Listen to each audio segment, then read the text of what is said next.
بیماریاں، خوشیاں، یہ سب ہماری لائف کا حصہ ہیں.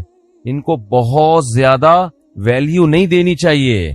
زندگی کی پوری کوشش کرنی چاہیے کہ ہم زندہ رہیں، اللہ کی بہت بڑی نعمت ہے، لیکن تیار ہر وقت موت کے لیے رہنا چاہیے. انسان کسی بھی ٹائم کوئی بھی کبھی بھی مر سکتا ہے. بس یہ اپنے بارے میں بھی عقیدہ رکھ کے بیٹھ جائیں. جب قبرستان سے گزرے نا تو تھوڑی دیر ٹھہر جائے کریں وہاں پہ، مردوں کو دیکھیں، اندھیروں کو دیکھیں. قبرستان رات میں جانے میں زیادہ عبرت ہوتی ہے.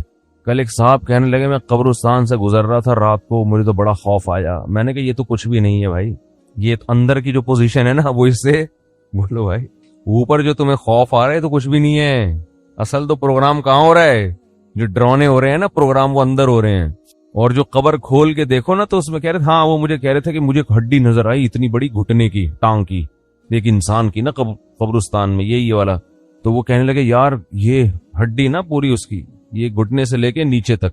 تو میں نے اور ڈرا دیا. رمضان تھا، ہم نے کہا بھی تھوڑا سا خوف کا ہے، ہم نے اور ڈرا دیا اس. ہم نے کہا دیکھ لو یہ آدمی صبح صبح نہا دھو کے کوٹ ٹائی لگا کے آفس جایا کرتا ہوگا. اب مجھے کیا پتا کوئی رکشے والا تھا، ٹیکسی والا تھا، یا کوئی بہت بڑا آفیسر تھا، لیکن آفیسروں کا بھی حال بہرحال ہوتا تو یہی ہے نا.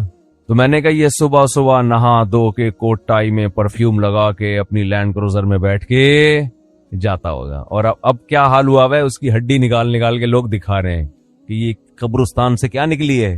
وہ ہے بھائی، بولو بھائی، ہڈی. کل ہمارا بھی یہی حال ہوگا. اور یہ تو ابھی اچھی کنڈیشن میں ہے.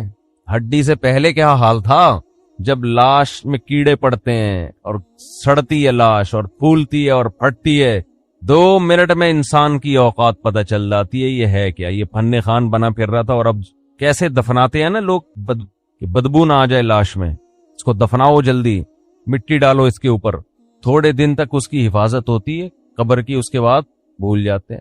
اور گورکن اس کا ایسا فائدہ اٹھاتا ہے ایک قبر میں. یہ تو قیامت کے دن جب پاپوش کے قبرستان سے اور یہ محمد شاہ کے قبرستان سے جب مردے اٹھیں گے تو پتا چلے گا کہ آدھی آبادی تو ایک ہی قبرستان سے اٹھ رہی ہے. ایک قبر سے 25 لوگ نکل رہے ہیں. ایک قبر میں جو ہے نا گورکن کئی مردوں کو ڈال رہا ہے. وہ بھی پریشان ہے کہ یار اتنے مردے کدھر ٹھکانے لگاؤں میں. تو یہ حال ہے انسان کا. ہڈیاں نکل رہی ہیں، لاش، کسی کے کوئی انگلی نکل آئے گی اندر سے، کیسا حال ہوتا ہے. اور یہ غنیمت ہے.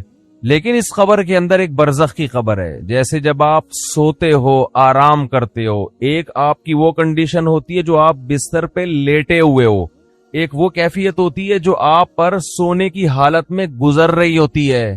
وہ کیفیت زیادہ عجیب ہے اس کیفیت سے جو آپ کو نظر آ رہی ہے.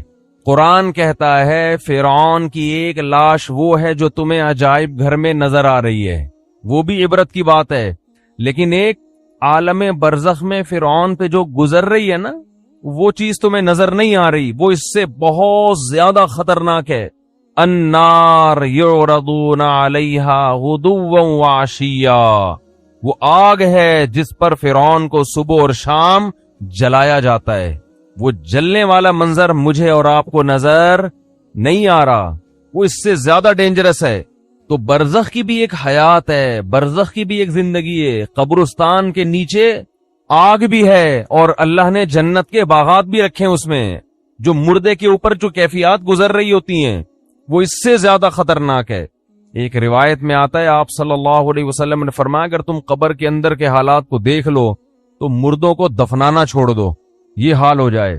تو دنیا کے بارے میں یہ تصور بٹھانا کہ یہ مسافر خانہ ہے، یہ دل لگانے کی جگہ نہیں ہے، یہ کھوپڑی میں بیٹھے گی، یہ بات 2 کام کرنے سے، ورنہ یہ بات کھوپڑی میں بیٹھے گی نہیں. ایک تو روزانہ سوچنا چاہیے اور موت کا تذکرہ بار بار کرنا چاہیے، قبرستان بار بار جانا چاہیے. اس عمل سے انسان کو یہ احساس ہوتا ہے کہ میں دنیا میں رہنے کے لیے نہیں آیا. نبی صلی اللہ علیہ وسلم نے فرمایا کنت نہیتکم عن زیارت القبور فزورها فإنها تذکر الآخرہ، میں نے تمہیں قبرستان کی زیارت سے منع کیا تھا. لوگ پہلے بدعتیں کرتے تھے، وہاں شرک ہوتا تھا. فرمایا اب تمہیں اجازت دے رہا ہوں اس لیے کہ قبرستان جانے سے آخرت کی یاد تازہ ہوتی ہے، احساس ہوتا ہے کہ کل ہم نے بھی لیٹنا ہے یہاں. دوسرا کام جس سے دنیا کی محبت کم ہوتی ہے وہ ہے اللہ کی راہ میں مال خرچ کرنا، خرچ کرنے کا جذبہ پیدا کرنا چاہیے. الذین ينفقون اموالهم ابتغاء مرضات اللہ وتثبیتا من انفسہم. سورہ آل عمران میں اللہ کا نے ارشاد فرمایا کہ نیک بندے اللہ کی راہ میں مال خرچ کرتے ہیں دو کاموں کی وجہ سے، ایک اللہ کو راضی کرنے کے لیے، وتثبیتا من انفسہم، اور ایک اپنے آپ کو دین پر مضبوط کرنے کے لیے، اپنے دل سے دنیا کی دولت کی محبت نکالنے کے لیے. یہ جو نوٹ ہوتے ہیں نا، نوٹ کڑک کڑک، پہلے زمانے میں صوفیاء کرام اپنے مریدوں کے دل سے دنیا کی محبت نکالنے کے لیے ان سے نوٹوں کو جلوایا کرتے تھے. اب آپ نہ جلائیں، یہ ٹھیک عمل نہیں ہے، پہلے ایسا علاج ہوتا تھا. جی جلائیں گے بھی نہیں صحیح. تو وہ ایسے جلواتے تھے. ہمارے حضرت پورا وہ بتایا کرتے تھے نا کہ جیسے 5000 کا کڑک نوٹ لیا، اب جان اٹکی بھی ہے نا اس 5000 کے نوٹ، تو ادھر سے آگ لگائی نا کنارے سے، آہستہ آہستہ، ایک دم سے نہیں جلا دیا، آہستہ آہستہ جل رہا ہے، اور اس کو جلتے ہوا دیکھیں تو وہ ادھر جلے گا، ادھر اندر سے کیا جلے گا؟ دل. تو جب دل اندر سے جلے گا نا تو جلنے سے جراثیم آپ کو پتہ ہے کیا ہو جاتے ہیں؟ ختم. تو دل کے اندر جتنے وہ نوٹوں کی محبت کے جراثیم تھے اور محبت کے جو گٹر ابل رہے تھے وہ آہستہ آہستہ ختم. یہ کام آپ نہ کریں، یہ جائز بھی نہیں ہے، لیکن پہلے بعض صوفیہ کرام یہ کروایا کرتے تھے تاکہ اس کے وہ پہلے پتہ ہے کیسے اصلاح ہوتی تھی. مرید کو دیکھتے تھے اس کمبخت کی بیماری ہے کیا، شیخ ٹریس کرتا، آبزرو کرتا تھا کہ اس میں مسئلہ ہے کیا. وہ کہتے تھے یہ نماز تو پڑھتا ہے، یہ جناب رشتہ داروں سے بھی اچھا سلوک کرتا ہے، سب کچھ ٹھیک ہے، لیکن اس کے اندر فالٹ یہ کہ یہ نوٹوں سے بہت زیادہ محبت کر کے بیٹھا ہوا ہے، اس کو پیسوں کا نقصان برداشت نہیں ہوتا. پھر شیخ اور مرشد یہ کرتے تھے اس کے دل سے پیسے کی محبت نکلواؤ. اب تو بہت سے شیخ، سب نہیں، اچھے تو ہر جگہ ہیں، بہت سے شیخوں کے دل میں جتنی پیسوں کی محبت ہوتی ہے اتنی تو مریدوں کے دل میں نہیں ہوتی. اور شیخ اپنے مرید کی جیب پہ نظر رکھ کے بیٹھا ہوتا ہے، کمبخت نے 6 سال ہو گئے آج تک ہدیے کے نام پہ 1 روپیہ بھی نہیں دیا ہے. آج خرچ کرنے کے جو فضائل بیان کیے جاتے ہیں اس کا مطلب ہوتا ہے مجھے دو. صحیح ہے نا؟ کیا مطلب ہوتا ہے؟ جب بڑا بھائی چھوٹے کو سمجھا رہا ہو یا چھوٹے بڑا کو سمجھا رہا ہو کہ اسلام میں خرچ کرنے کی بہت فضیلت ہوتی ہے، اس کا مطلب ہے مجھے پیسے دو. اس کا مطلب کیا ہوتا ہے؟ مجھے پیسے. بیوی شوہر کو جب سمجھا رہی ہوتی ہے کہ انسان کو سخی ہونا چاہیے، کھلا ہاتھ ہونا چاہیے، اس کا مطلب پیسے نکالو. شوہر بیوی کو جب سمجھا رہا ہو قناعت اسلام میں بہت زبردست چیز ہے، اتنا مت ہاتھ پھیلاؤ کہ کل قرضہ لو، اس کا مطلب ہوتا ہے مجھ سے پیسے مت مانگو، 5 روپے بھی نہیں دوں گا میں تمہیں. تبھی تو نصیحت کا اثر نہیں ہوتا نا. کیا خیال ہے بھائی؟ نصیحت کا اثر ہی نہیں ہوتا. اپنے لیے سخاوت ہونی چاہیے، دوسرے کے لیے قناعت ہونی چاہیے. ہمارے ہاں معاملہ کیا چل رہا ہے؟ الٹا. تو قرآن کہتا ہے کہ ہمارے نیک بندے اللہ کی راہ میں مال خرچ کرتے رہتے ہیں تثبیتا من انفسہم، اپنے نفس کی اصلاح کے لیے، اپنے دل سے دولت کی محبت نکالنے کے لیے. اپنے اوپر بھی خرچ کریں، اپنے رشتہ داروں پہ بھی. سب سے پہلا حق کس کا ہے؟ رشتہ داروں کا. آج اپنے اوپر خرچ کرنے کے لیے تیار نہیں ہے، حیرت اس پر ہوتی ہے. کنجوسی کی انتہا ہے یا نہیں ہے؟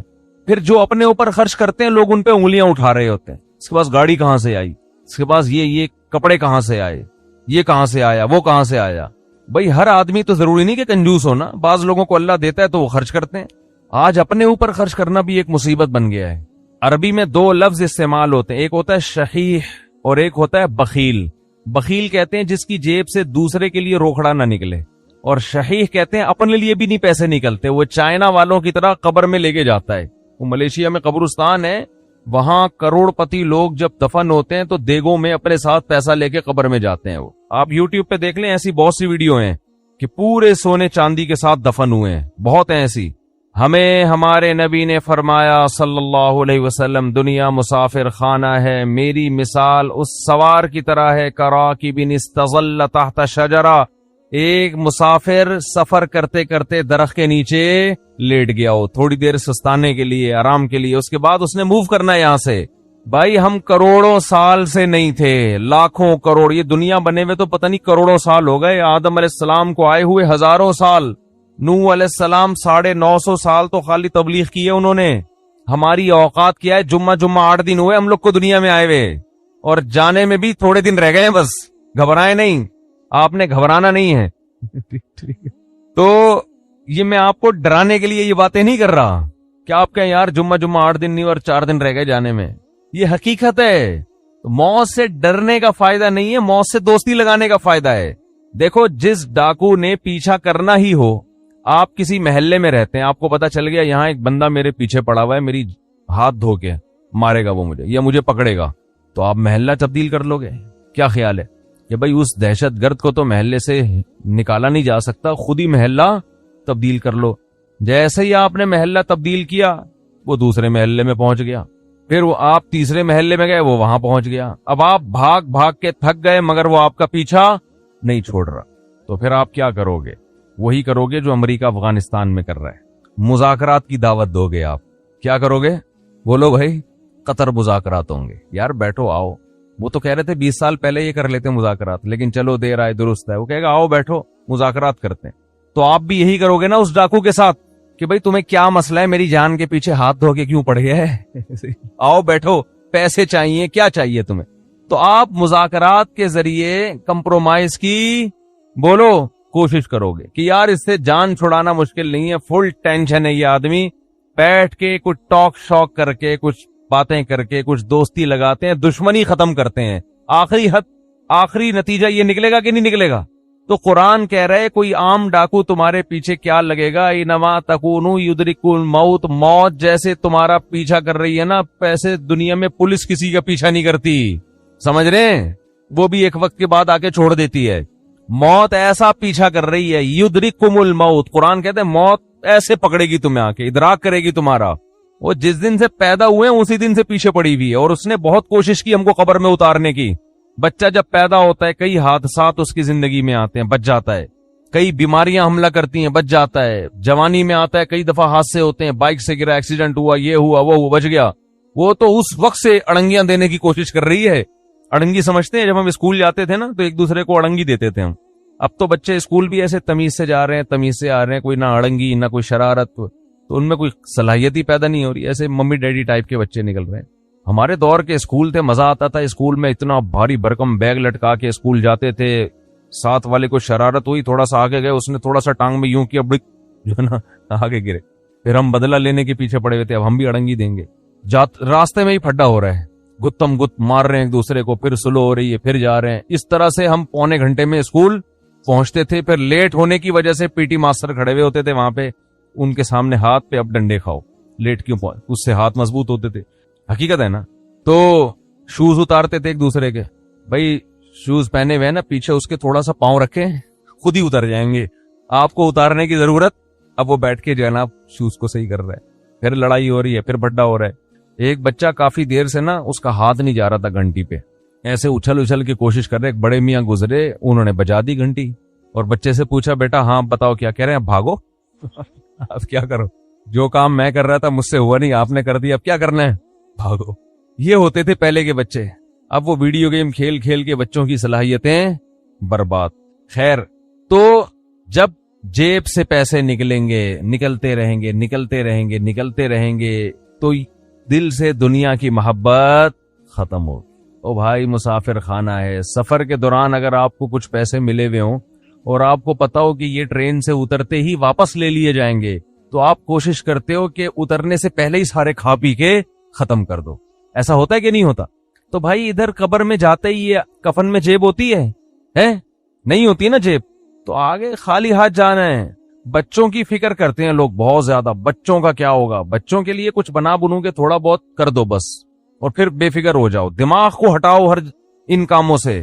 اللہ نے کچھ وسائل دیے تو تھوڑا بہت بچوں کے لیے, بہت زیادہ اس میں بھی ٹینشن نہ لو. بچہ 2 ہاتھ 2 ٹانگیں لے کے پیدا ہوتا ہے, وہ خود بھی تو کمائے گا, اللہ نے اس کو بھی تو کمانے کی صلاحیت دی ہے. اور بچے کو بھی یہ بتا دو کہ مسافر خانہ ہے یہ, یہاں ہمیشہ رہنا نہیں ہے, جب میں جاؤں گا تو کون سا یہاں پڑا رہے گا.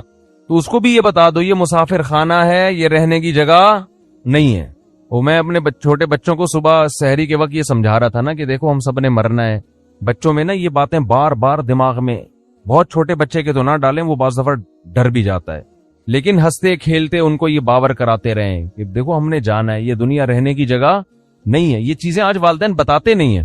تو میں بچوں کو لے کے بیٹھا ہوا تھا, چند دن پہلے کی بات ہے, میں بچوں سے کہہ رہا تھا دیکھو بچوں سب نے جانا ہے, سب سے پہلے ہو سکتا ہے میں جاؤں, تو ایک چھوٹی بچی کہتی ہے بھائی ابو منہ سے نا باتیں اچھی نکالنی چاہیے، انسان منہ سے کیا کرنا چاہیے؟ باتیں اچھی نکالنی۔ مجھے ہنسی آ گئی، میں نے سوچا اس کو یہاں بٹھا دیتا ہوں کہ اب آپ نصیحت کرو، ہم سامنے بیٹھتے ہیں جا کے۔ بچے آج کل بہت ڈیڑھ ہوشیار قسم کے پیدا ہو رہے ہیں، تو بچوں کو جب کہنا یہ منہ سے باتیں اچھی نکالنی چاہیے، کیا موت موت کی باتیں ہیں، تو بولو بیٹا یہی اچھی باتیں ہیں، منہ سے زندگی کی باتیں اچھی نہیں ہیں۔ تو میں یہ کر رہا تھا جس ڈاکو نے آپ پہ پنجے گاڑنے ہی ہیں، پکڑنا ہی ہے، تو اس سے مذاکرات کر کے دوستی لگا لی جائے نا، تو موت ایک ایسا دشمن ہے جو کسی قیمت پہ آپ کو معاف نہیں کرے گا، تو اس سے بھاگ نہیں سکتے، اس سے دوستی لگائی جا سکتی ہے۔ موت سے باتیں کیا کریں بیٹھ کے، بھائی کوئی مسئلہ نہیں ہے، جہاں تم نے اتنے لوگوں کو قبر میں اتارا مجھے بھی اتار دینا، تو لیکن آپ چاہتی کیا ہو مجھ سے، ٹھیک ہے نا؟ پرابلم کیا ہے آپ کے ساتھ؟ میں تو تیار ہوں گلے لگانے کے لیے۔ تو موت کہے گی کہ دیکھ میں جب کسی کو پکڑتی ہوں نا تو کسی سے کو دوست بن کے پکڑتی ہوں اور کسی کو دشمن بن کے۔ جس کا عمل اچھا ہو موت اس کے لیے ایک محبوب کو محبوب سے ملانے کا ذریعہ ہے، جس کا عمل اچھا نہیں ہے موت اس کے لیے ایک بہت بڑی آفت اور تباہی ہے۔ حضرت عمر کی شہادت کا جب وقت تھا تو فرمایا کہ مجھے جلدی دفنانا۔ حدیث میں آتا ہے نا کہ جب مردے کو ہم لے کے جا رہے ہوتے ہیں قبر میں، تو اگر وہ اچھی میت ہو، نیک عمل ہو، تو وہ کہتے ہیں جلدی لے کے جاؤ، وہ بزبان حال یہ کہہ رہا ہوتا ہے، اور اگر اس کا عمل برا ہے تو وہ کہتے ہیں مجھے کہاں لے کے جا رہے ہو تم؟ انسان اپنے عمل کی طرف جا رہا ہے، عمل کی طرف۔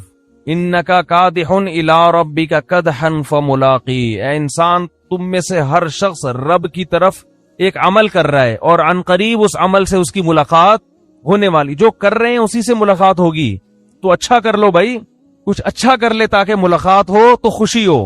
تو نبی صلی اللہ علیہ وسلم نے فرمایا اتقوا النار ولو بشق تمرہ، صدقات و خیرات کا سب سے پہلا فائدہ کیا ہے؟ آپ کے دل میں دنیا کی محبت ختم ہوگی اور اس سے دنیا میں سکون ملے گا، آپ ریلیکس ہو جائیں گے۔ دیکھو کسی کو کسی سے عشق ہو گیا اور اس عشق کی مراد پوری نہیں ہو رہی، تو سکون کے لیے کیا کہا جائے گا؟ اس سے تعلق ختم کر دو، یہی کہا جائے گا نا، دوستی ختم کر دو تاکہ عشق ختم ہو جائے۔ اس وقت ڈپریشن اور اسٹریس کا سب سے بڑا سبب دنیا کی محبت ہے۔ انسان چاہتے ہیں میری ساری خواہشات پوری ہوں، موت کے لیے وہ ذہنی طور پر تیار نہیں ہے، تو اس کا حل یہ کہ اس محبت کو ختم کرو۔ مسافر خانہ بول بول کے ختم کرو، مسافر خانہ ہے بھائی، مر جائیں گے آج نہیں تو کل مریں گے، وہ فلاں مر گیا تو اللہ مغفرت فرمائے، سب نے مرنا ہے بھائی، بس مر گیا تو کیا ہوا، آج ہم نے کل ہم نے مرنا ہے، کل آپ نے مرنا ہے، سب نے مرنا ہے۔ قبرستان تو ایسے ہی آباد ہوں گے۔ اصل تو ہماری وہ 6 فٹ کی، دیکھو راحت اندھوری کا شعر میں نے لائیو سنا تھا، 2 گز صحیح لیکن میری ملکیت تو ہے، اے موش تو نے مجھ کو زمیندار کر دیا، او کما قال، کہ 2 گز صحیح ہے اور میری ملکیت تو ہے نا۔ تو یہ شعر میں نے سنا، اور ابھی راحت اندھوری کہاں ہے؟ اسی 2 گز کی زمین میں۔ جب وبا آئی تھی کرونا کی تو راحت اندھوری کا شعر آیا تھا کچھ اس وبا کے بارے میں، اور اسی وبا سے راحت اندھوری کا انتقال ہوا کرونا میں، سمجھتے ہیں کہ نہیں؟ تو آدمی بتا رہا ہوتا ہے اور لیٹا ہوا ہوتا ہے قبر میں، تو سب مر مر کے بھر رہے ہیں قبریں، جا رہے ہیں دنیا سے، تو اس کا استحضار کرنا چاہیے، اور دل سے دنیا کی محبت نکالنے کے لیے وہ نوٹ خرچ کریں جس پر آپ کا دل سب سے زیادہ اٹکا ہوا ہو۔ سمجھتے ہو؟ حدیث میں آتا ہے کہ سب سے افضل صدقہ وہ ہے کہ جس میں صدقہ کرنے کا دل نہیں چاہ رہا ہو۔ بات آ رہی ہے سمجھ میں؟ صدقہ کرنے کا بولو بھائی دل نہیں چاہ رہا ہو، وہ نکالو جیب سے۔ اور صحابہ یہ بھی پوچھتے تھے کہ کہاں خرچ کریں؟ نبی نے فرمایا، ہاں پہلا فائدہ میں بتا دوں کہ دل کی اصلاح ہوتی ہے، دوسرا فائدہ ذہن کو سکون ملتا ہے، ڈپریشن اسٹریس ختم ہوتی ہے، تیسرا فائدہ اللہ کا غضب ٹھنڈا